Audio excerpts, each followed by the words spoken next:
Vamos a desarrollar ahora la unidad número 6 de la materia, relaciones fiscales entre distintos niveles de gobierno. Esto lo pueden encontrar en la bibliografía básica en el capítulo 9 del libro Finanzas Públicas, temas de cátedra. Como ya habíamos visto desde el principio de la materia, las funciones básicas del Estado, funciones económicas del Estado, van a estar desarrolladas a través de la asignación de los recursos, la redistribución del ingreso y la estabilización de la economía. Lo que vamos a desarrollar en esta materia es ver cómo se resuelve en los diferentes niveles de gobierno en los cuales se desarrollan los diferentes estados estas tres funciones básicas del Estado. Para ello tenemos que pensar en dos posibilidades que son la centralización o la descentralización. Para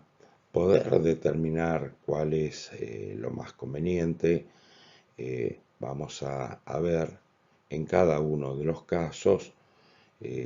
cuáles son las ventajas y desventajas que tiene un sistema centralizado y uno descentralizado. En el caso de la centralización, uno podría pensar como argumentos favorables, en primer lugar, si hablamos de la estabilización de la economía. Sabemos que para la estabilización de la economía, es decir, evitar que haya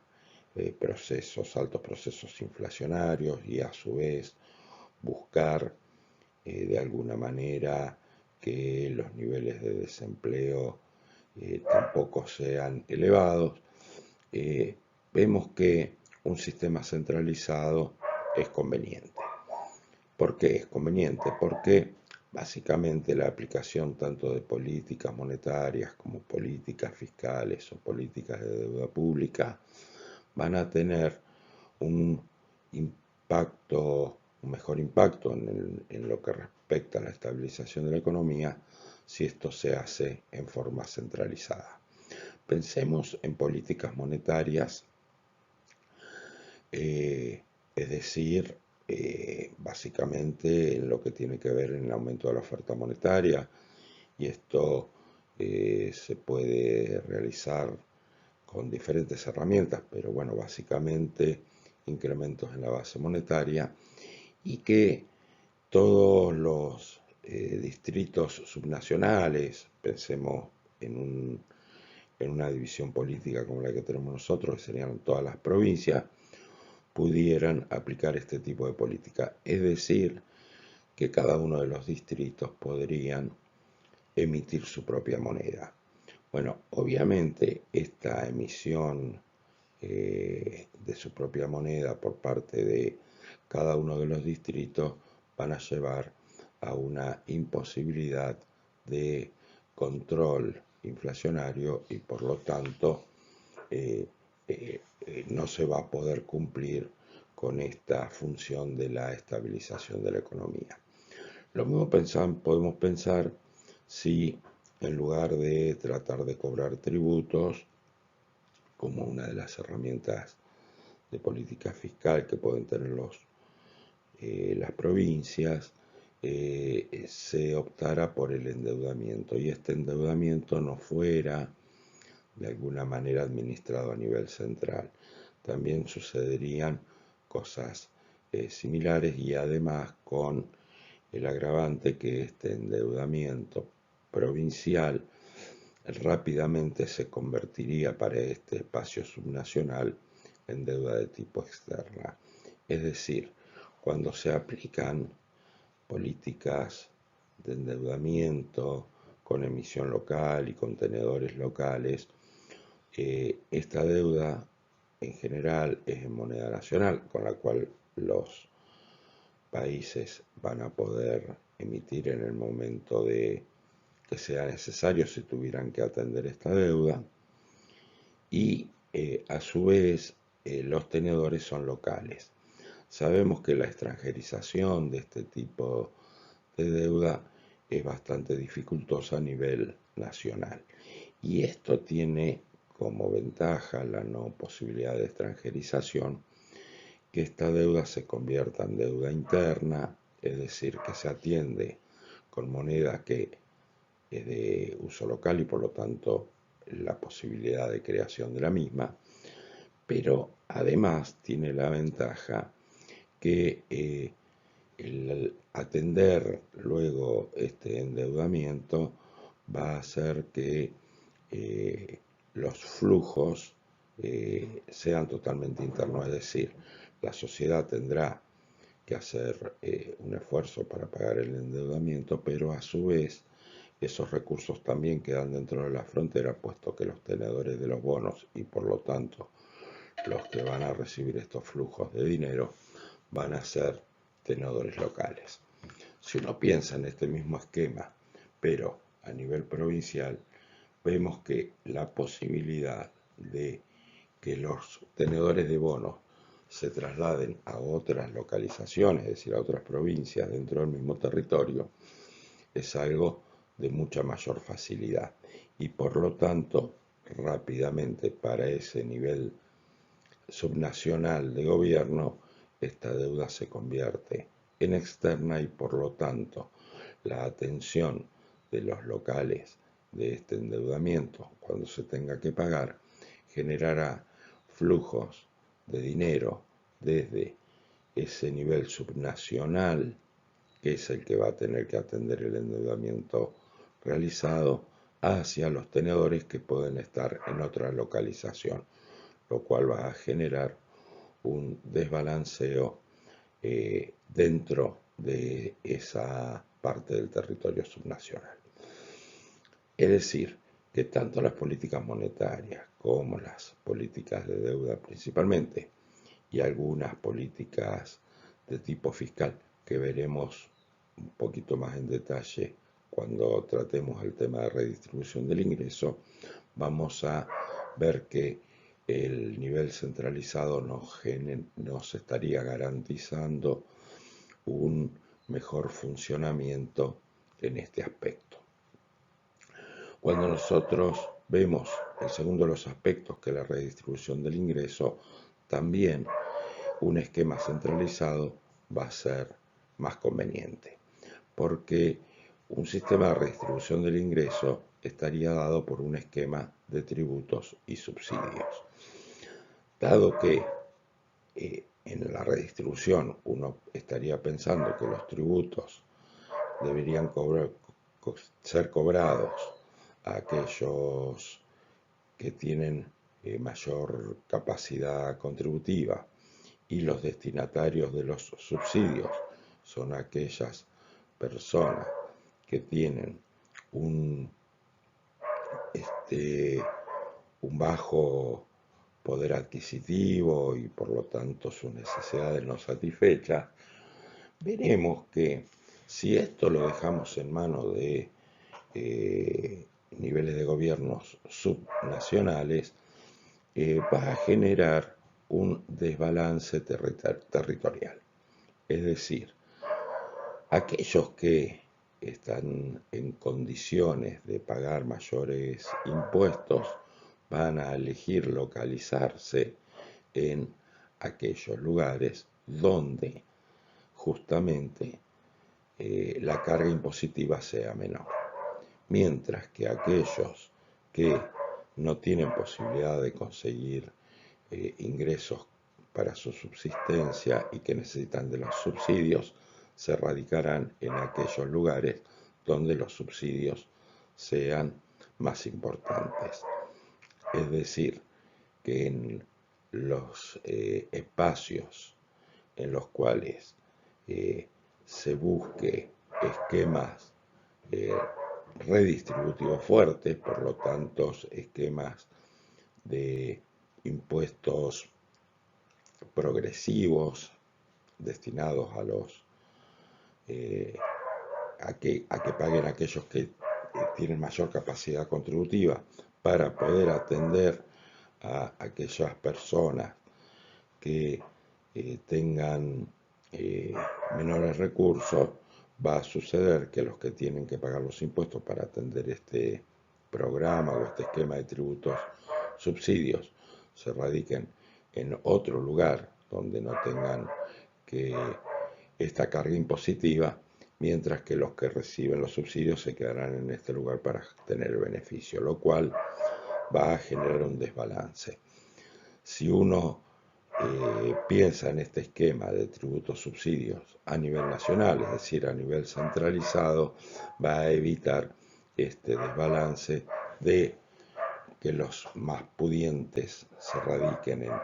algunos lugares del territorio y los menos pudientes en otro, y además con el agravante de que justamente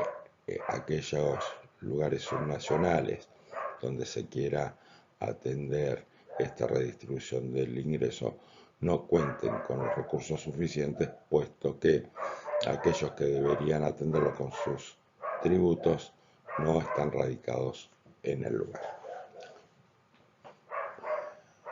En definitiva, tanto lo que tiene que ver con estabilización de la economía como con lo que tiene que ver con la redistribución del ingreso, el mejor nivel o la mejor posibilidad de administrar estas dos funciones del Estado es a nivel centralizado. Con respecto a la asignación de recursos, vamos a ver que ahí sí vamos a tener argumentos, en algunos casos, favorables a la centralización, pero en otros casos favorables a la descentralización. Con respecto a aquello que es favorable a la centralización, nos tendríamos que centrar en dos casos particulares. Uno es aquellos bienes o servicios que puedan tener algún tipo de efecto derrame, es decir, aquellos bienes que, dada su manera de provisión, puedan ser no solamente utilizados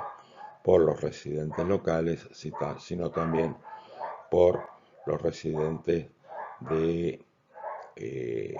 provincias vecinas. Esto lo podemos ver con muchísima claridad, por ejemplo, en el sistema universitario. Imaginemos universidades que su nivel de financiamiento o sostenimiento fuera a nivel provincial. Claramente, la oferta de este tipo de servicio va a ser demandada no solamente por los locales, sino también por habitantes de otros territorios. Y es así que si se administra en un territorio subnacional, van a ser los residentes locales quienes van a tener que pagar los tributos necesarios para poder mantener dicho sistema, mientras que los beneficiarios no van a ser solamente los locales, sino también los que puedan venir de otros territorios. Este efecto derrame hace que en estos casos sea conveniente centralizar este tipo de bienes. También vemos que cuando tenemos economías de escala es conveniente la centralización, dado que en la medida que la provisión de ciertos bienes a escala hacen que los costos de producción y de suministro sean decrecientes, entonces es conveniente la producción y la distribución en gran escala de estos bienes y servicios, y en este caso no sería conveniente fragmentar o descentralizar en forma parcializada la provisión del mismo. En estos dos casos, entonces, la asignación de recursos sería favorable dentro de un sistema que sea centralizado. Pero la descentralización también tiene algunas ventajas que se ven en algunos aspectos de la asignación de recursos. Reitero lo que ya dije anteriormente, que tanto en la redistribución del ingreso como en la estabilización de la economía, los esquemas descentralizados no son convenientes, pero sí en algunos aspectos de lo que tiene que ver con la asignación de recursos. ¿Por qué es conveniente en forma descentralizada? En primer aspecto que lo hace conveniente es que a nivel descentralizado se tiene mayor sensibilidad a la diversidad que significa las demandas sociales de los actores en los diferentes lugares territoriales de un Estado. Es decir, no es exactamente las demandas de cualquier tipo, digamos, que se tengan en un determinado territorio que en otro y tiene que ver con aspectos culturales o incluso aspectos climáticos, de espacios, de densidad poblacional, etcétera. Con lo cual la manera de poder resolver a nivel local o subnacional va a ser siempre mucho más eficiente y va a estar muchísimo más orientado justamente a las preferencias que son diferentes en cada una de las diferentes regiones o territorios subnacionales. Es decir, que esto genera una mayor adaptación a los niveles de consumo de la comunidad. Lo que hace una descentralización es justamente tener en cuenta cómo van a ser los hábitos de consumo de la comunidad y cuáles son las posibilidades también. Uno podría pensar claramente en, por ejemplo, la realización de un plan de viviendas. Un plan de viviendas va en aquellos lugares donde hay territorios vastos y que tienen la posibilidad justamente que cada individuo pueda tener un espacio de tierra, con lo cual pueda incluso hasta poder cultivar alguna parte de su propia subsistencia. No sería conveniente generar un plan de vivienda social en forma de monobloc, como sí podría suceder en grandes centros urbanos, donde justamente el problema de escasez de la tierra hace que sea necesario una optimización de estos espacios. Bueno, todo esto también hace que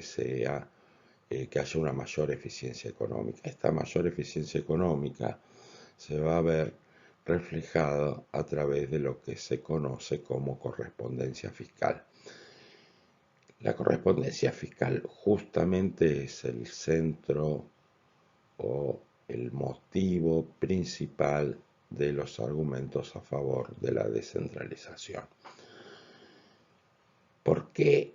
hablamos de mayor eficiencia económica y correspondencia fiscal? Porque justamente hay un nivel de contacto y un nivel de seguimiento y un nivel de conocimiento por parte del contribuyente mucho más estrecho, mientras más cerca se esté de el nivel de gobierno decisor de ciertas políticas. Uno podría decir que es mucho más fácil ver al intendente que ver al gobernador, y a su vez es mucho más fácil ver al gobernador que al presidente. Es decir, nosotros tenemos una posibilidad de poder expresar nuestras demandas mucho más fácilmente mientras más cerca se esté del órgano decisor. A su vez,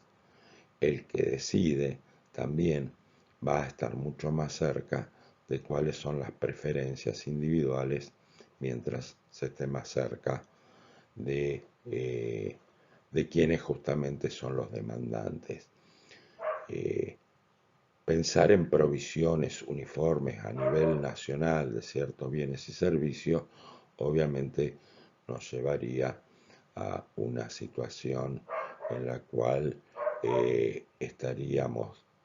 dando esta provisión en exceso en algunos sectores donde es poco necesario y poco hay escasez de estas demandas, mientras que sería una provisión en defecto en aquellos lugares donde es altamente necesaria la provisión de ciertos bienes. También otra ventaja que se va a tener con la descentralización y justamente en relación a las dinámicas de las demandas es que se puede tener una posibilidad de experimentación e innovación mucho más alta, buscando todas las alternativas del conjunto de la sociedad en virtud justamente de conocer mucho más de cerca cuáles son las demandas de los individuos. Y también relacionado con la correspondencia fiscal, hay un examen por parte del ciudadano de forma más explícita de los costos de los diferentes programas públicos y por lo tanto, al estar más explicitado y conocerse mayor los costos y poder relacionar cuáles son los aportes que se están haciendo para sostener esos programas públicos, puede haber una elección muchísimo más eficiente del ciudadano y por lo tanto una actividad mucho más eficiente del gobernante.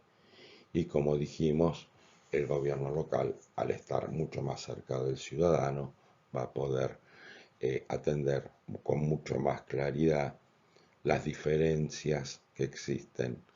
entre los pobladores de diferentes lugares territoriales. Ahora bien, vemos que hay argumentos a favor de la centralización y hay otros a favor de la descentralización. Con lo cual a uno le lleva a pensar que tanto en la programación que se tiene que hacer de la recaudación para realizar los diferentes programas públicos, como luego de la programación de los gastos para poder atender las demandas de la sociedad, no necesariamente uno tendría que optar por algún extremo, es decir, por la centralización o la descentralización. Y para ello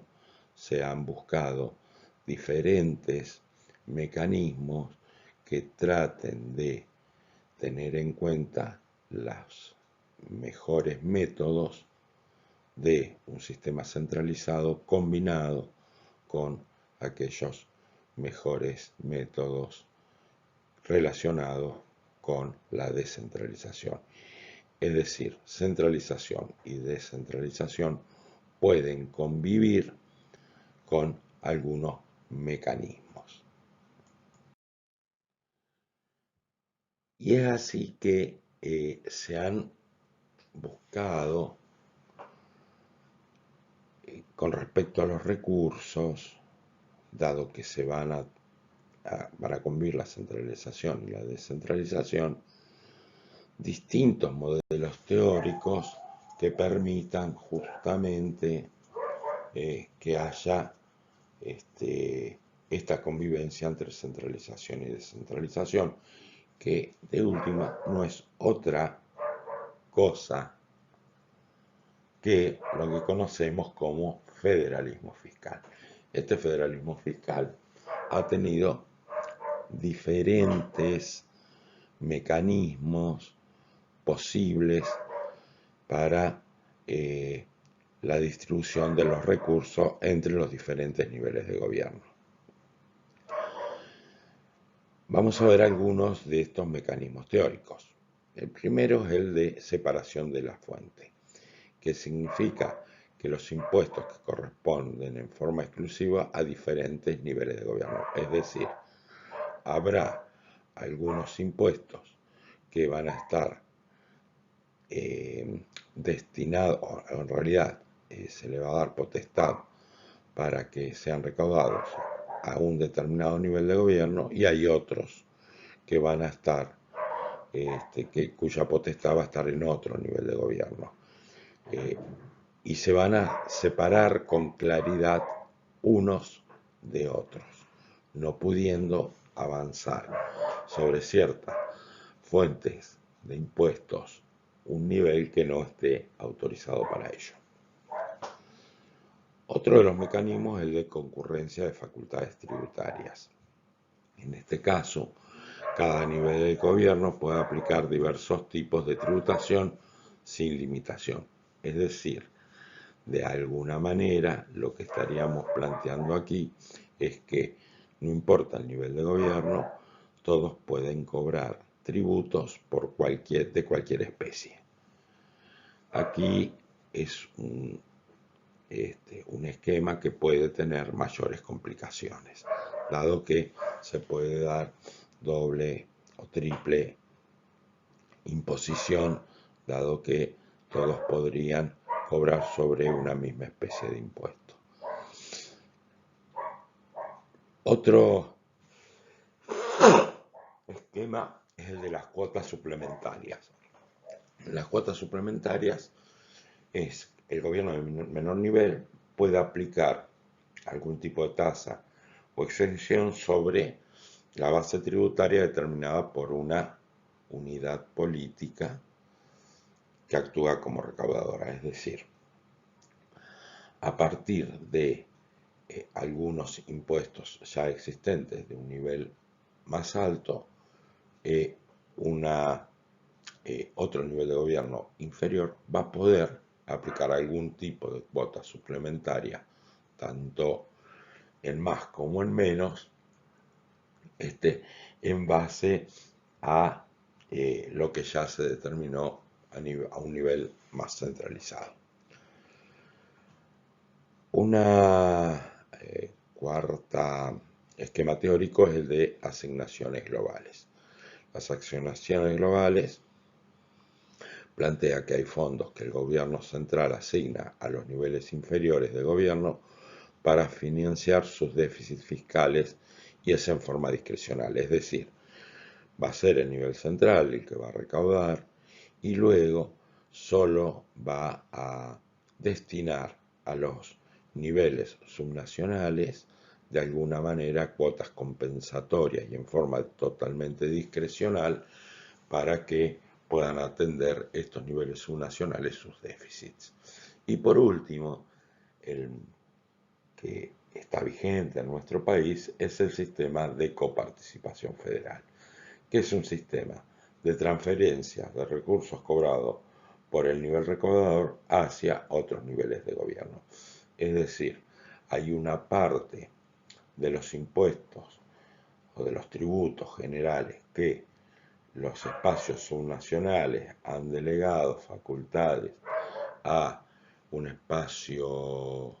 centralizado, pero a su vez este espacio centralizado va a tener que buscar algún mecanismo para que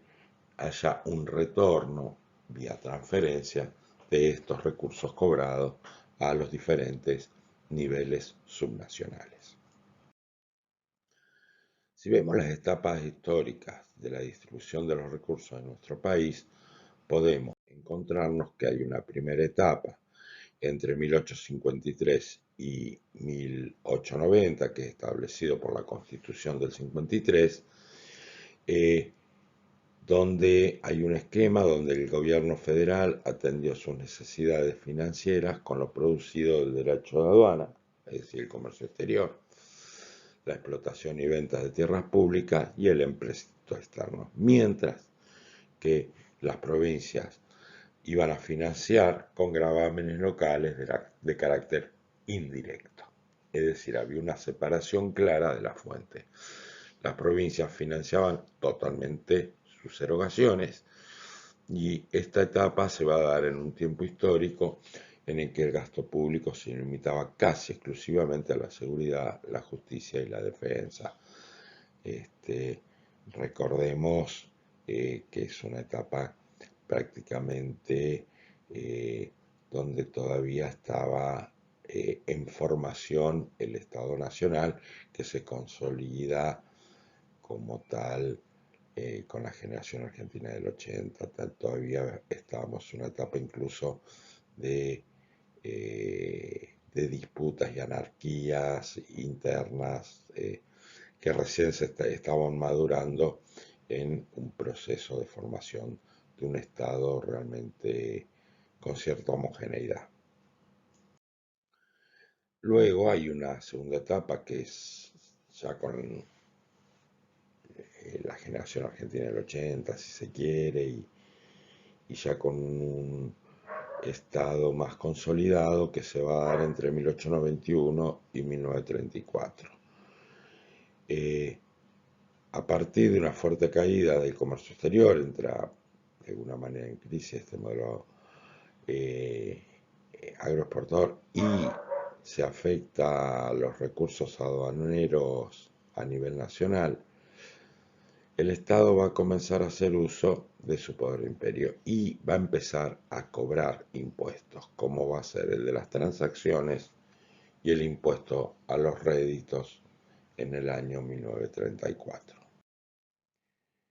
Y luego, a partir del 35 hasta la fecha, vamos a tener un sistema de coparticipación federal. Bueno, la crisis del 30, que hizo una generalización del Estado benefactor, esto hizo que se incrementara fuertemente el gasto público y se tuviera que financiar a partir de la expansión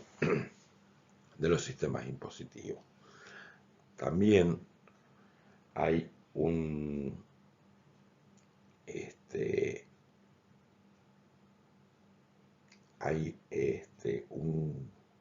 ejercicio de las facultades concurrentes entre los tributos indirectos entre nación y provincia, y va a generar esto superposiciones de impuestos nacionales, provinciales y a veces municipales, y entonces va a ir sufriendo marchas y contramarchas hasta que se va a ir sancionando diferentes leyes que van a ir adecuando justamente esta situación de las facultades concurrentes que generaban problemas, como lo vimos al principio con los diferentes modelos teóricos. La primera ley de coparticipación hablaba del 82,5 para la nación y el 17,5 para las diferentes provincias, y esto fue aumentando hasta el año 66, donde aumentó hasta el 46. Luego con la ley 2221 ya había un reparto del 50% y 50%, y con la ley 23.548 ya las provincias tenían una distribución a favor del 54%. Como vemos, en la medida que se fue avanzando, la coparticipación fue ganando espacio en las provincias con respecto a la nación. Luego, con ese 54% que se distribuye entre las provincias, bueno, en general no atiende ningún criterio demasiado objetivo de reparto y son negociaciones de poder entre las diferentes provincias. Con respecto a esta distribución secundaria, como debería ser, bueno, ya veremos, hay diferentes argumentos que uno podría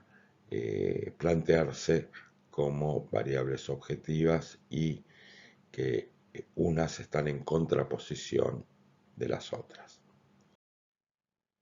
Bien, según la Constitución Nacional, la nación va a recaudar los derechos de importación y exportación, los impuestos indirectos que coparticipa y los directos por tiempo determinado. Por urgencia, por ejemplo, que coparticipa, como es el caso de impuestos a las ganancias, que se creó allá por la década del 30,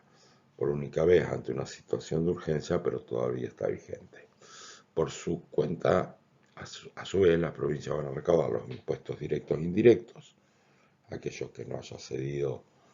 potestad a la nación,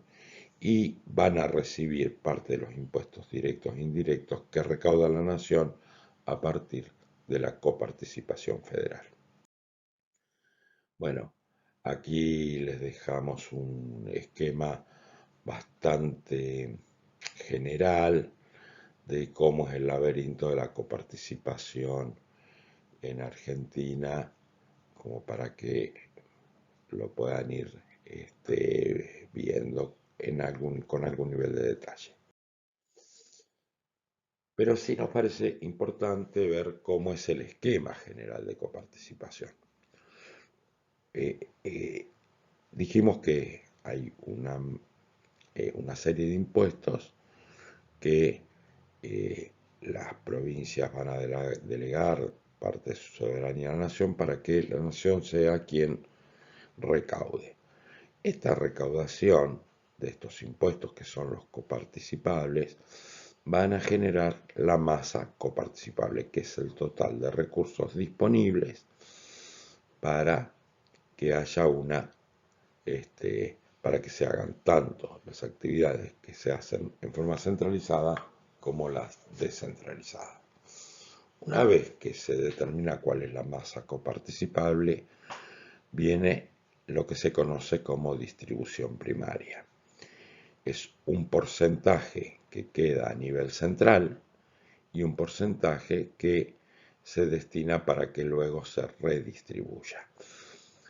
Es decir, la distribución primaria es aquella que nosotros estuvimos viendo que fue aumentando en la participación de las provincias. Dijimos que habían comenzado con una distribución a su favor de menor del 20% y luego habían alcanzado una participación de aproximadamente el 54%. Ese 46% para la nación y 54% a distribuir por las provincias es lo que se conoce como distribución primaria. Es decir, que con ese 54% luego tendremos que buscar un esquema para ver cuánto de ese total, o sea, ese 54%, le corresponde a cada provincia. Y esas alicuotas para cada provincia es lo que se conoce como distribución secundaria.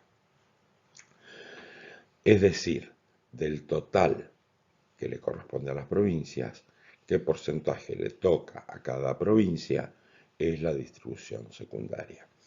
¿Qué mecanismos existen teóricos para determinar cuál es el porcentaje que le correspondería a cada provincia? Bueno, existen dos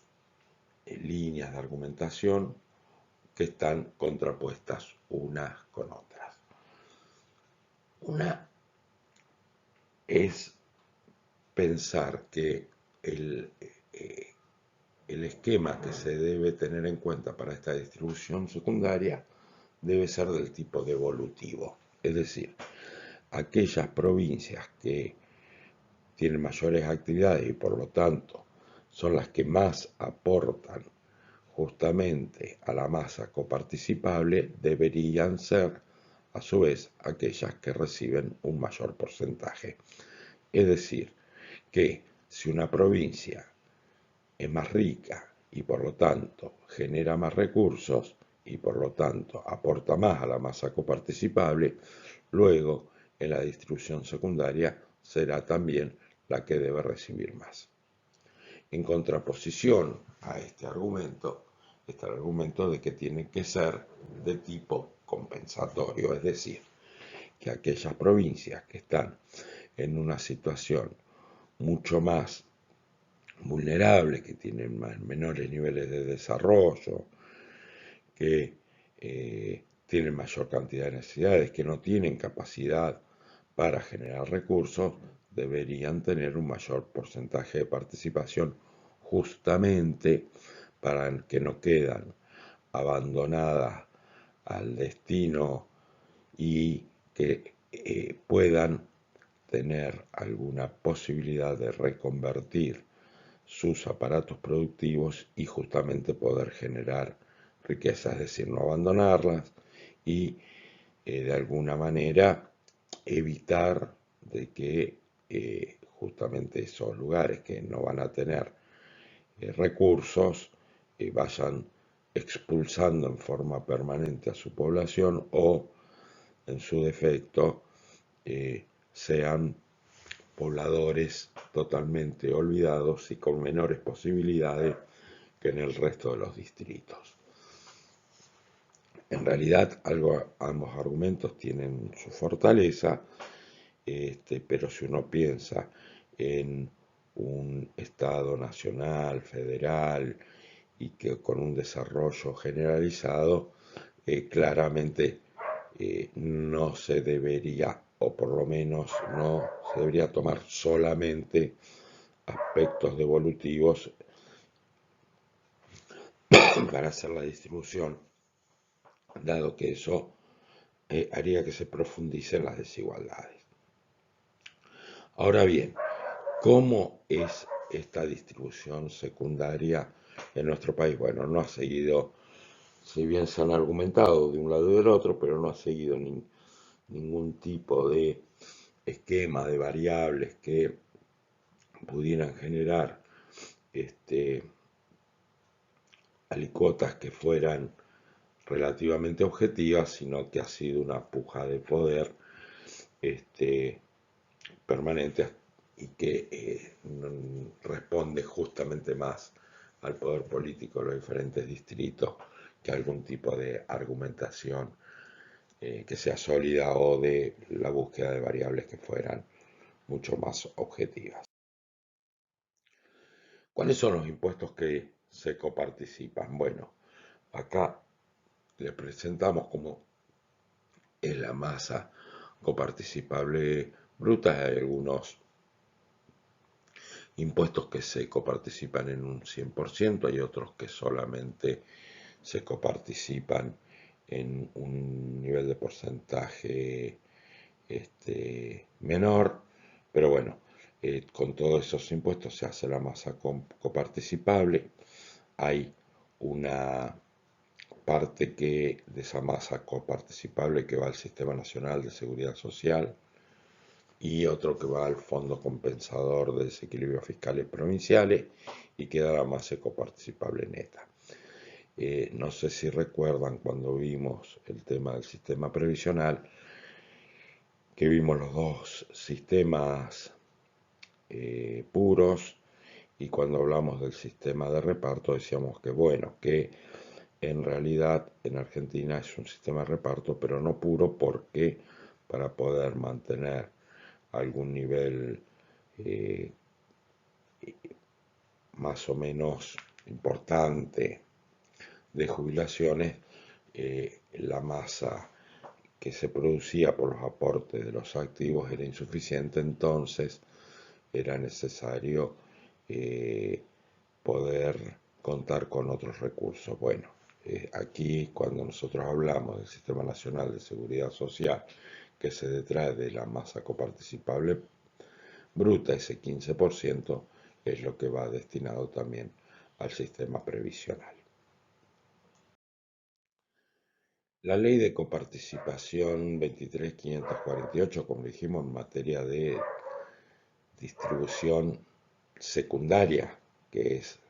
de ese 54% cuánto va a cada provincia, ha llegado a este acuerdo de porcentajes, donde vemos los diferentes porcentajes de las diferentes provincias que como dijimos ha sido más un proceso político que algún tipo de procedimiento que mucho más objetivo. Es importante aclarar que estos porcentajes que se han determinado para las diferentes provincias y que está por ley, la ley plantea que para que sean cambiados debe ser por unanimidad. Es decir, no pueden ser cambiados si no hay unanimidad de todos los territorios, lo cual hace de que sea bastante complejo que esto suceda, porque eh, obviamente es un juego de suma cero. Para que aumente la coparticipación una provincia, deberá sacrificar parte de su coparticipación a otra, y obviamente todas aquellas que se les quiera sacar parte de su coparticipación se van a convertir automáticamente en quienes veten la ley, porque van a tener la posibilidad de no votar y por lo tanto evitar la unanimidad. La ley de coparticipación plantea que esta coparticipación a las provincias obliga a las provincias a crear su propia ley de coparticipación. La ley de coparticipación provincial, que es la 2148, tiene un esquema similar a la ley de coparticipación nacional, donde también hay una distribución primaria, que es la masa coparticipable, cuánto queda en la provincia y cuánto se va a destinar a los municipios, y luego hay una distribución secundaria, que es el porcentaje que se va a destinar a cada uno de los municipios. Esta masa coparticipable va a estar compuesta por ya la coparticipación de impuestos nacionales, pero también la recaudación de los impuestos provinciales, como pueden ser los inmobiliarios, los ingresos brutos y los sellos. Y también va a haber, se va a coparticipar aquello que tenga que ver con las regalías hidrocarburíferas. Aquí, en la distribución secundaria en la provincia de Neuquén, va a pasar exactamente lo mismo que en Nación. Va a tener que ver con una disputa también de poder. No ha tenido demasiados elementos objetivos, pero además con una particularidad que las condiciones de las diferentes localidades, desde que se firmó esta ley de coparticipación a la fecha, han tenido mutaciones sumamente importantes. Nosotros acá podemos ver el caso de Rincón de los Sauces, con una muy baja coparticipación, siendo uno de los distritos que más genera recursos, sobre todo de lo que tiene que ver de hidrocarburos. Añelo, ahora con Vaca Muerta, ha quedado totalmente en un nivel sumamente bajo.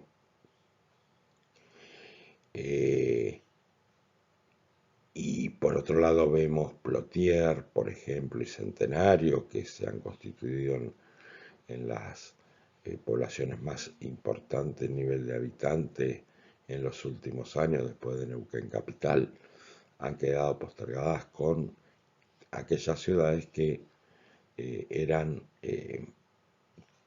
tenían un peso relativo poblacional mucho más alto en el momento de la sanción de la ley, como puede ser el caso de Cutralcó o Zapala. Vemos que esto está totalmente desactualizado y se generan tensiones, pero nuevamente pasa lo mismo que con la ley de coparticipación nacional. En este caso, llegaron a una unanimidad para que se cambien estos, eh, estos porcentajes por municipio. Es imposible porque ninguno de los distritos va a estar dispuesto a sacrificar parte de su coparticipación para mejorar la de aquellos que están, que se han visto postergados y que han cambiado su realidad. Esto obviamente hace que eh, sea bastante dificultoso poder cambiar esta realidad.